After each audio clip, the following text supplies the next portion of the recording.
할렐루야. 제가 굉장히 오랜만에 말씀을 전해서 무지 떨리네요. 우리 지사님들, 권사님들, 장로님들 너무 익숙하심에도 불구하고 오늘 굉장히 떨리네요. 오늘 말씀은 시편 23편입니다. 제가 너무나 사랑하는 말씀 중 하나이고요. 솔직하게 이야기하면 지금 이 자리에서 이 말씀 사랑하시죠, 여러분? 이 말씀 가장 사랑하시는 분 혹은 이 말씀 외우시는 분이라고 하면 제 생각에 적어도 3분은 아마 손을 드실 것 같아요. 아마 다들 많이 묵상하시고 많이 받아들이시는 말씀인 줄 믿습니다. 이 시편 23편의 기자는 다윗입니다. 이 다윗이라는 사람은 우리가 너무나 사랑하는, 너무나 이 본받기를 기대하는 그런 성경의 인물 중 하나입니다. 이스라엘 사람들도 이 다윗 왕을 왕 중의 왕으로 칭할 정도로 이 다윗은 굉장히 위대한 왕입니다. 그런데 다윗이 왜 가장 위대한 왕이 되어질 수 있었을까요? 그는 왜 민족의 영웅으로 불리고 믿음의 사람, 믿음의 왕이라고 불릴 수 있었을까요? 역사적으로 보면 이 다윗이 이룬 여러 가지 특징들이 물론 있습니다. 그는 이스라엘의 영토를 매우 크게 확장시켰고 또 사울왕 이후에 여러 가지 분란에 휩싸였던 이스라엘을 다시 재통일한 왕이기도 했으며 블레셋을 비롯한 여러 이방 민족들이 이 이스라엘을 중심으로 그 가로 흩어질 수밖에 없고 그 세력을 많이 잃을 수밖에 없도록, 즉 이스라엘을 안정시키고 하나님 앞에서 굳건하게 만들고 그 이웃 나라들을 정복하며 다스렸던 황금기를 시작한 왕이기 때문입니다. 그러나 이것은 역사적인 입장입니다. 그러니까 우리 눈으로 보았을 때 다윗이 이룬 이 치세일 뿐인 것입니다. 우리는 다윗을 좀 더 신앙적인 눈으로 바라봐야 할 필요가 있습니다. 다윗이 정말 위대했던 것은 그가 정말 놀라운 싸움꾼이었기 때문도 아니고, 그가 놀라운 정치적 처세술을 가지고 있었던 왕이었기 때문도 아니고, 그가 경제적으로 매우 뛰어난 능력을 보유한 왕이었기 때문도 아닙니다. 우리가 그를 믿음의 왕으로 이야기하는 이유는 그가 끝까지 하나님을 의지하는 믿음을 견주한 자였기 때문입니다. 다윗에 대한 이야기들의 말씀들을 보다 보면 사실 이해할 수 없을 정도로 다윗이 하나님께 미쳐 있는 것 같은 느낌을 받게 됩니다. 다윗은 싸움 중에서도 하나님을 의지했었습니다. 여러 가지 싸움들이 등장하지만 우리가 가장 대표적인 싸움을 한 가지 보면 사무엘상 17장 45절의 말씀입니다. 제가 읽어드리겠습니다. 다윗이 블레셋 사람에게 이르되 너는 칼과 창과 단창으로 내게 나아오거니와 나는 만군의 여호와의 이름 곧 내가 모욕하는 이스라엘 군대의 하나님의 이름으로 내게 나아가노라 라고 다윗은 이야기하고 있습니다. 이때 다윗이 아직 어렸을 때입니다. 성인이 되지 못했을 때, 그가 소년일 때입니다. 상대방은 이미 블레셋에서 이름이 날리고 있던, 그리고 그의 신체적인 스펙은 굉장히 차이가 날 수밖에 없던, 당대에 날고 긴다고 하는 이스라엘의 유명한 장수들보다도 매우 뛰어난 스펙을 보유하고 있었던 골리앗이라는 사람이었던 것이죠. 그런데 그 골리앗 앞에 나아가면서 이 꼬마가, 이 소년이 이렇게 이야기하는 것입니다. 나에겐 뛰어난 무기가 있어. 너 따위는 한 번에 죽여버릴 수 있지 라고 이야기하는 것이 아니고요. 내가 아무리 뛰어난 무기가 있어도 나는 쓰러뜨릴 수 없어. 왜냐하면 나는 여호와의 이름으로 나아가기 때문에 라고 이야기하는 거예요. 여러분, 이렇게 듣고 보면 사실 상식적으로 다윗의 행동이 이해가 되지 않는 것이죠. 또 다윗은 고난 중에도 하나님을 원망하지 않는 모습들을 보입니다. 그의 고난 중에서 아마 가장 처절한 고난이 이것이 아니었을까라고 생각하는데요. 사무엘하 16장 11절 말씀입니다. 제가 읽겠습니다. 또 다윗이 아비새와 모든 신하들에게 이르되 내 몸에서 난 아들도 내 생명을 해하려 하거든. 하물며 이 베냐민 사람이랴 여호와께서 그에게 명령하신 것이니 그가 저주하게 버려두라. 여러분 지금 이 상황이 어떠한 상황인지 아마 알고 계실 것입니다. 아들한테 배신당한 거예요. 여러분 저의 딸들을 볼 때마다 얘네들이 나를 배신하면 어떡하지라는 그 엄청난 고민에 휩싸이는 것을 알고 계십니까? 지금은 저를 그렇게 사랑하는 눈으로 바라봐요. 막 엄마를 제치고 누워있을 때마다 막 제 목을 끌어안고 자요. 너무 행복하죠. 그러나 저는 압니다. 저 아이들이 한 15, 16살쯤이 되면 저를 투명인간으로 취급하기 시작할 거라는 걸. 많은 분들이 그렇게 경험하셨기 때문에 그렇죠. 그리고 많은 분들이 그때 굉장히 많이 속상하셨다고 제 주변의 목사님들께서 저한테 말씀해 주셨습니다. 정말 속상하셨대요. 근데 여러분 그건 한 집안에 있는 일이잖아요. 그런데 오늘 다윗은 사랑하는 자신의 아들에게 왕위를 빼앗기고 도망가야 합니다. 심지어 그 아들은 자신의 아내였던, 즉 자신의 어머니들이었던 여자들을 강간하기까지 합니다.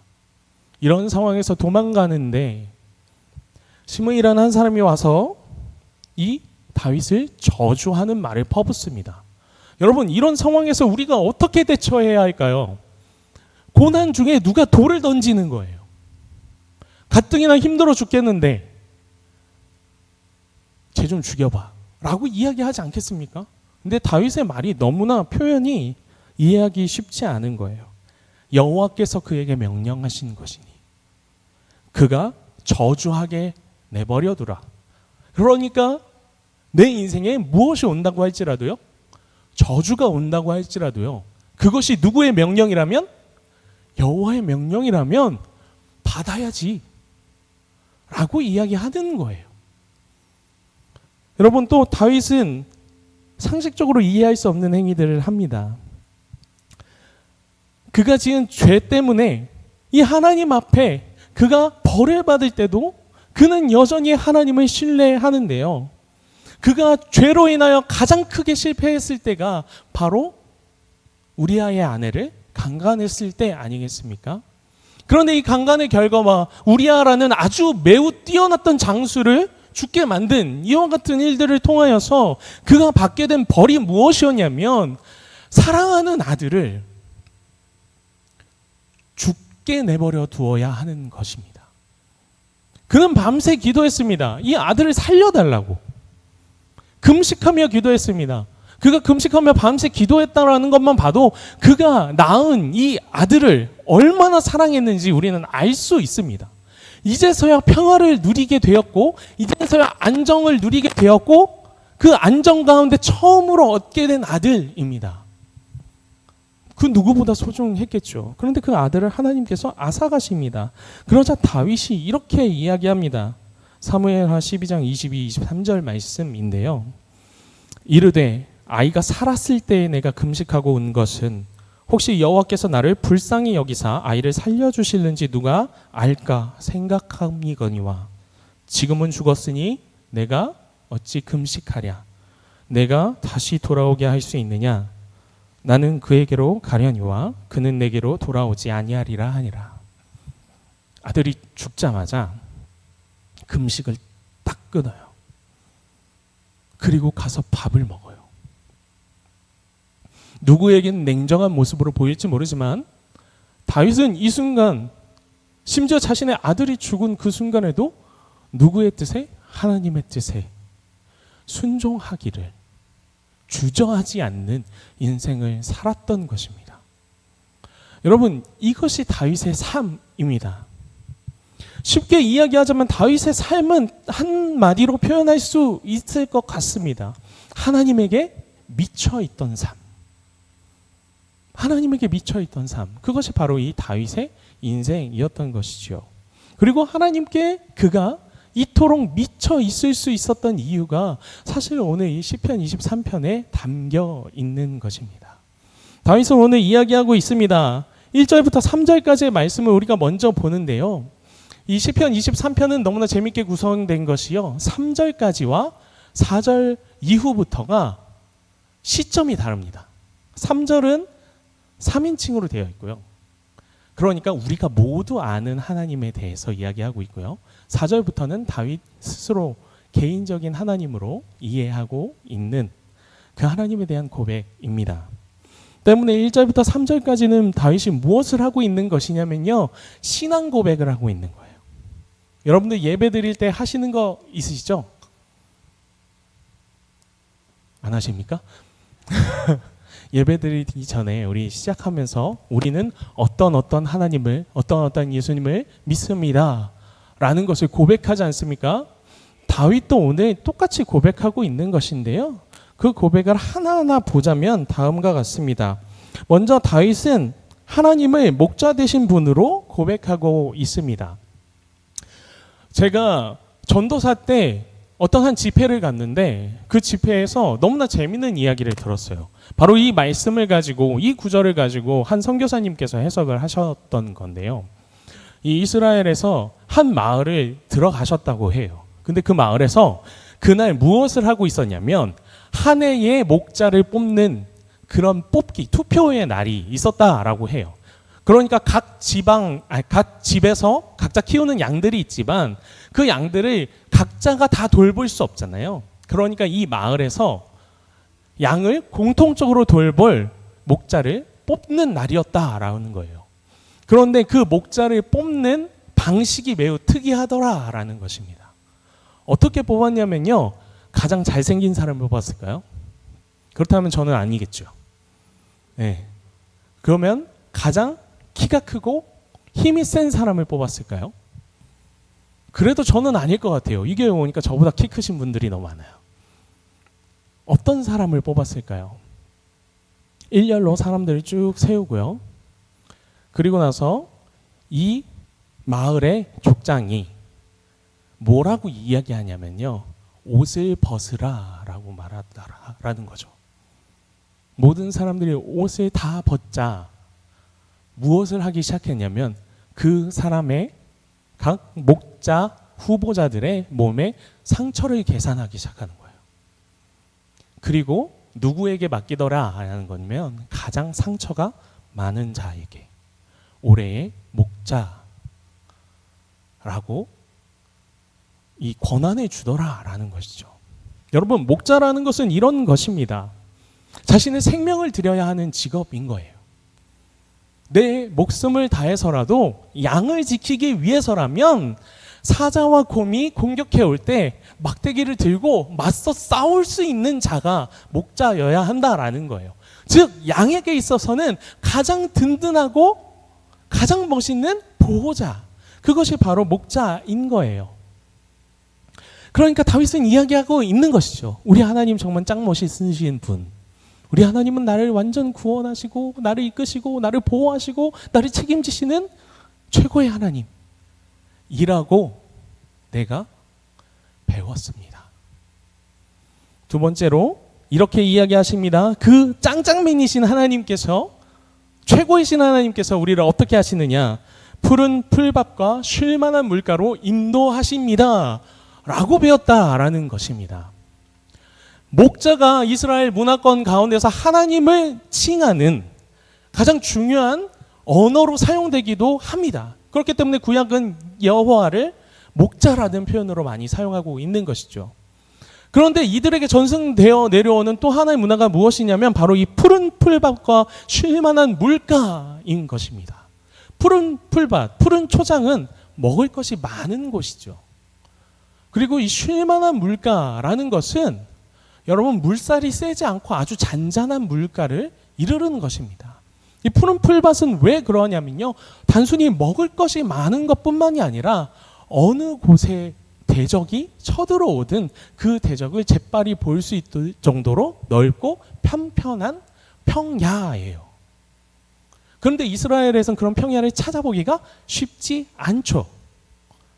또한 양들이 물을 먹어야 하는데 잔잔한 물가가 아니면 큰일 납니다. 이 이스라엘은 갑자기 홍수가 내려요. 갑자기 비가 내린다라는 거예요. 그래서 물살이 갑자기 급하게 흐르기도 한다라는 것이죠. 그런데 이런 곳에서 양이 물을 먹게 되면 잘못하다가 양이 휩쓸려 내려가 버릴 수도 있다라는 거예요. 즉 이곳은 무엇을 의미하냐면 모든 위험과 두려움이 사라진 공간, 오로지 아름다움만이 존재하는 공간, 그곳이 바로 이 푸른 풀밭과 쉴만한 물가라는 것이죠. 여러분들 상상 속에 그런 곳 있지 않으십니까? 없으십니까? 저는 있습니다. 저는 천국이 그런 곳이라고 생각해요. 그러니까 이스라엘 사람들이 지금 푸른 초장과 쉴만한 물가라고 이야기한다면 그곳은 우리 짱짱맨이신 하나님께서 어디를 인도하신다고요? 천국으로 우리를 인도하여 내신다라는 거예요. 근데 그 천국에 들어가도록 우리를 인도하시기 위하여서 우리를 어떻게 하시냐면 내 영혼을 소생시키시고 의의 길로 인도하신다라고 이야기해요. 내 영혼을 소생시키신다라는 것은 무엇이냐면 이미 내가 어떻게 되었다라는 것이죠. 죽었다라는 의미예요. 그런데 그것을 다시 살리신다라는 거예요. 그러니까 우리 하나님은 우리가 그 푸른 초장에 들어가게 하시기 위하여 죽은 우리를 다시 살리시고 그 곳으로 인도하여 가시는 최고의 멋있으신 위대하신 분, 이것이 다윗이 지금 이야기하고 있는 하나님이신 거예요. 다윗은 이렇게 얘기하시는 거예요.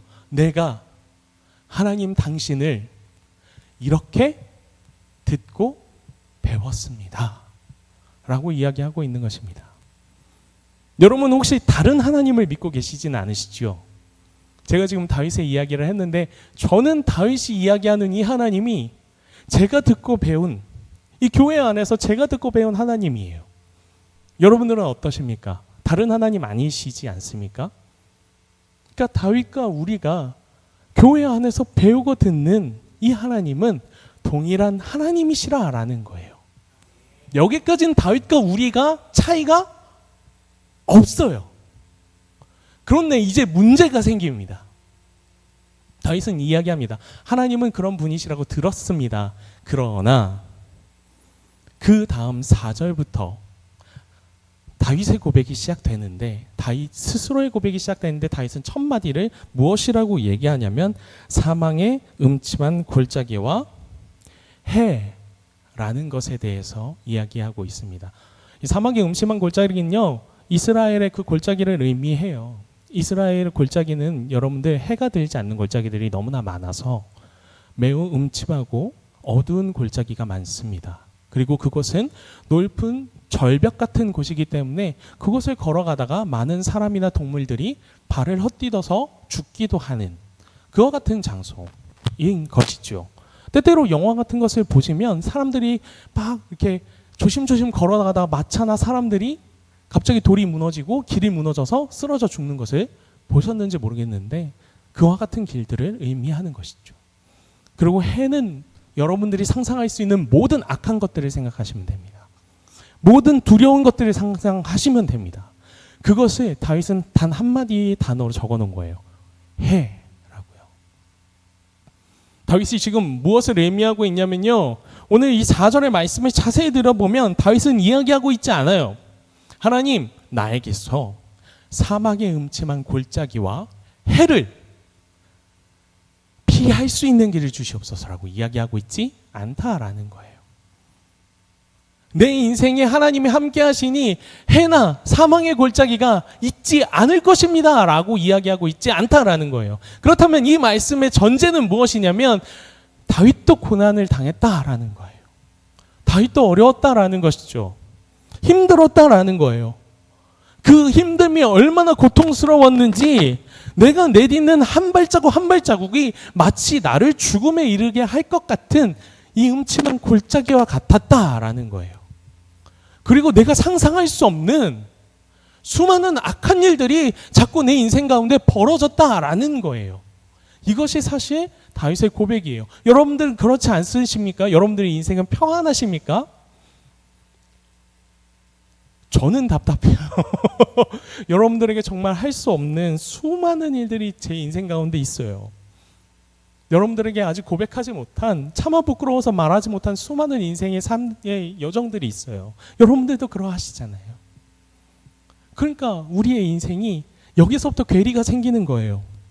하나님은 짱짱맨이라고 우리가 배웠는데, 하나님 최고라고 배웠는데, 그럼 우리의 인생에 이런 골짜기는 없어야 될 것 같은데, 해는 없어야 될 것 같은데, 지금 우리의 인생에 무엇이 있다라는 거예요? 해가 있어요. 음침한 골짜기가 있어요. 근데 이제 다윗의 고백이 달라지는 거예요. 그가 믿음의 사람이라 칭함을 받았던 이유는 앞절에서 등장하는 지식적인 하나님을 아는 것을 넘어섰기 때문에 그러해요. 다윗은 이야기합니다. 그런 해가 있더라도, 사망의 음침한 골짜기가 있더라도 나는 두려워하지 않습니다. 왜 그렇습니까? 주님의 지팡이와 막대기가 나를 보호하고 안위하시기 때문입니다. 여러분, 이 지팡이와 막대기는 무엇을 의미하냐면요, 그냥 하나님의 본체 그 자체를 의미하는 거예요. 지팡이라는 것은요, 이 지팡이와 막대기가 우리나라가 번역이 그렇게 되어 있는데요, 본래 의미는 조금 반대로 생각하시면 이해가 편하실 것 같아요. 지팡이는 무엇을 의미하냐면요, 야곱이 하나님 앞에서 양들을 섞을 때, 혹시 기억하십니까?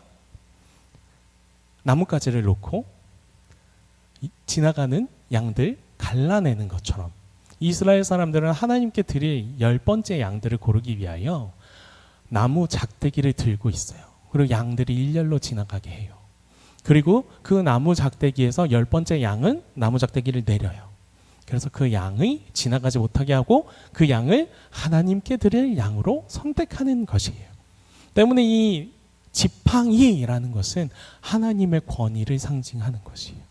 이 온 세상, 온 우주가 누구의 것입니다? 하나님의 것입니다. 하나님의 주권이 이 온 세상에 널리 퍼져 있습니다. 그것이 바로 이 지팡이입니다. 그리고 막대기는 외부에서 오는 수많은 양들을 향한 위협들을 막아내는 도구가 되기도 하고요. 혹은 길을 잘못 가는 양들을 쳐서 길을 옳게 인도하는 이 목자의 무기가 되는 것이 바로 이 막대기입니다. 즉, 하나님께서는 그 수많은 골짜기와 해 가운데서 우리를 끝까지 지키고 보호하시며 인도하시는 분이신 것을 이제 그가 어떻게 했다라는 거예요? 깨달았어요. 그렇기 때문에 나는 지금 내 눈앞에 뭐가 있어도요, 골짜기가 있어도 해가 있어도 두렵지 않습니다 라고 그는 고백하고 있는 것이에요. 이 지팡이와 막대기가 안위하시는 것을 그는 명확하게 목도했어요. 그의 인생에서 원수의 목전에서 내게 상을 차려주시는 하나님을 만났어요. 수많은 위협에서 2번이나 도망갔지만 그는 그 2번의 도망들 가운데서 잡혀야 할 절체절명의 위기를 자기도 모르게 벗어나요. 하나님이 일하셨기 때문에 그렇습니다. 그리고 분명히 자기는 10년이 넘도록 도망자 신세였는데, 그럼에도 불구하고 어느 순간 정신을 차려 보니까 자신이 어디의 자리에 올라 있는 거예요? 왕의 자리에 올라 있던 거예요. 어느 것 하나도 내 인생에 내가 주장한 것이 없는데 그렇게 하시는 거예요. 그것을 다윗은 무엇이라고 얘기하냐면, 하나님께서 내게 기름을 부으셨다라고 이야기하는 거예요. 그래서 내 잔이 넘칩니다 라고 이야기하고 있는 거예요. 이 잔은 무엇이냐면 기업을 의미하는 단어이기도 하거든요. 그러니까 나도 모르게 하나님이 너무나 많이 부어주셔서 내가 감당할 수 없는 자리에 올라 버렸습니다. 하나님, 그것을 볼 때 하나님, 당신은 여전히 나의 모든 해와 골짜기에도 불구하고 나를 지키셨음을 내가 배웠습니다. 내가 원수를 만나서 두려운 상황에서도 자꾸 내게 상을 차려주시는 하나님을 보게 됨으로 인해서 이 골짜기와 해가 더 이상 두려워지지 않게 되었습니다. 라고 이야기하는 거예요. 지식의 하나님에서 다윗은 알의 영역을 알의 하나님으로 넘어가고 있는 것이에요. 여러분, 말씀에서 알다라는 것은 야다라는 단어를 사용합니다. 결혼하신 분들은 옆에 분들을 쳐다보시면 될 것 같아요. 아무도 안 다 솔로신가 봐요. 여러분, 여러분들의 남편과 여러분들의 아내분들을 생각해 보시면요,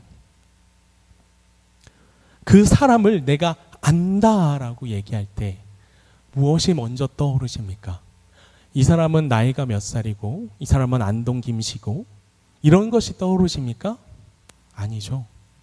이 사람의 삶의 여정과 이 사람의 성격과 마음과 좋아하는 것과 싫어하는 것과 무엇이라 설명할 수는 없지만 그냥 이 사람의 존재 자체가 이해되지 않아요, 여러분?